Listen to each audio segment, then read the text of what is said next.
Welcome back. Overcommitting is busting your confidence balls. And here is why.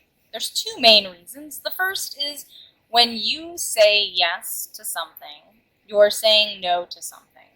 And when you're constantly saying no, or when the thing that you're constantly saying no to is yourself, it's going to set you up for low self-worth, feeling disempowered, and enable you to play the victim card in terms of life.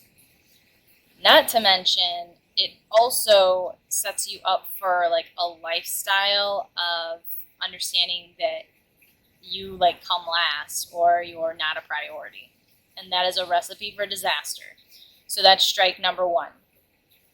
The second thing is overcommitting creates overwhelm and inaction. It's really hard to wake up and want to punch your day in the face when you feel like you're being sucked in to a hole of quicksand.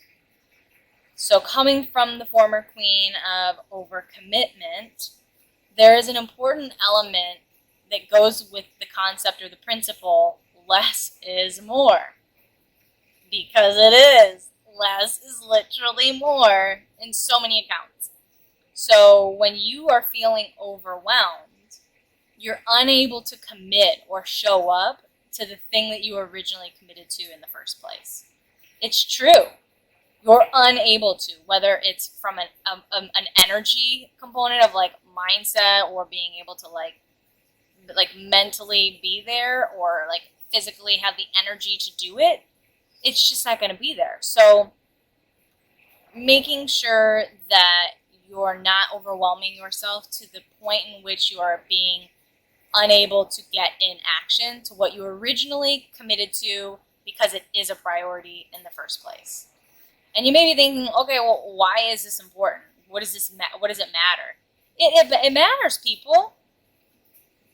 When your confidence is the ability to connect to who you are, what you're working on, or who you are with is crucial for your well-being. It is. And so if you're continuously putting yourself in a place where you're overcommitting, you're going to be preventing yourself from being intentional. And so if you're not going to set yourself up for being intentional in your lifestyle or your relationships, what is the purpose of your life? I mean, that might sound really harsh, but seriously, what is the purpose? What is the intention behind being here? You have an opportunity to make it count, make it count.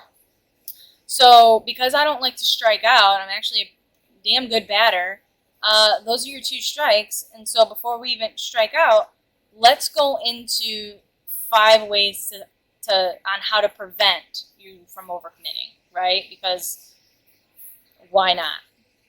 The first is manage your calendar. When do you vibe the best? When do you have the most energy? When do you focus the best? For me, I'm a 6 to 3 brain, Sunday evening into Thursday midday. Those are my high vibe times. Number 2 is clarify your priorities. Pick 3 to 5 things per day to achieve.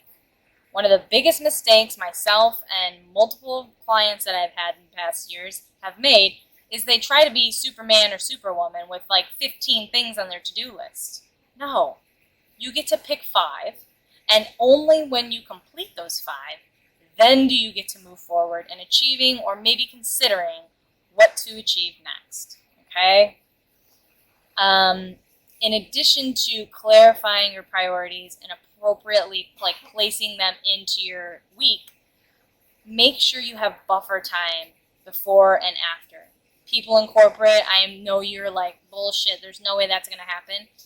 Yes, and it starts with you. Create a non-negotiable, busy time where no one can see what it is, so you have enough time to go get a drink of water, maybe take the stairs, go use the restroom, I don't care. If you're a stay-at-home mom, maybe it's a time where you lock yourself in the closet and you take a few deep breaths. We all deserve that space. And what it also does is it allows us that buffer time in case or when something runs over. It's a way for you to be intentional and understand that shit happens and allowing yourself to still be set up for success. The third thing is avoid last minute commitments. I know that happy hour on Wednesdays sometimes seems so irresistible, but when you have stuff Thursday, Friday, and Saturday, say no. It again comes with the principle of being intentional. If you want to see someone, book them. Place them into your week or your month when it makes the most sense so you can show up and be present. It's not to say that you can't get like a squirrely hair sometime, but when it's continuously happening week after week, it's gonna add up energetically, financially, and well-being, like physically in your body as well. Number 4 is say no more often and learn to delegate. I feel like learning to delegate or asking is something we all struggle with in the world. For me especially, like I was raised on a farm. I'm a really hard worker. I'm independent. I struggle with sometimes having an ego that's present. So like I don't like to ask for help. I get shit done. And I also understand that saying no and learning to delegate things to people who are probably more proficient and get more enjoyment out of certain things in the day and in my week that need to get done is working smarter, not harder.